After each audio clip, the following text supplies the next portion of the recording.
A cultura urbana é cultura ou só a chamamos cultura cando deixa de incomodar? Durante moito tempo, o urbano non foi cultura, foi vandalismo. Algo curioso pasa co deporte.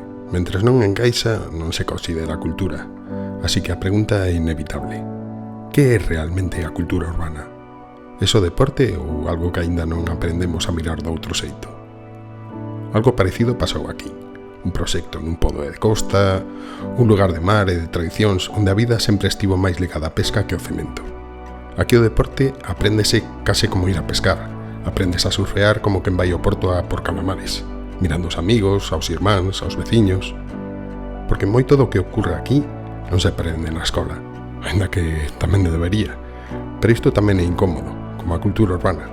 O acto de ensinar é un acto máxico de conexión entre persoas, sen cualificacións, sen suspensos, pero que teñen claras as metas, conseguir mellorar e aprender. E no fondo, non nacen así tamén deportes como skate, break ou básquet 3x3. Xente nova aprendendo entre ela, probando cousas, caendo e volvendo a intentar. E dá igual que pintes ou fagas música, aprendes dos outros e faste a ti mesmo.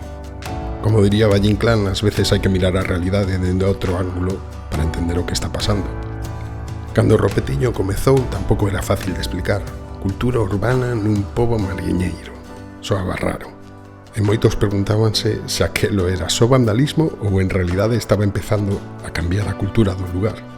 Porque ás veces pensamos na cultura como algo que vive nos museos ou nos libros, pero a cultura tamén é o que se aprende da xente, como se xunta e como ocupa os lugares onde vive. En Porto do Son a cultura leva moito tempo existindo no mar, nas redes e no surf, e agora tamén nunha táboa de skate, nunha batalla de break ou nun balón botando sobre o cemento.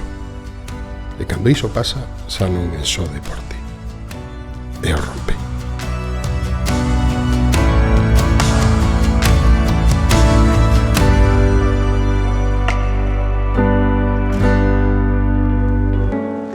DJ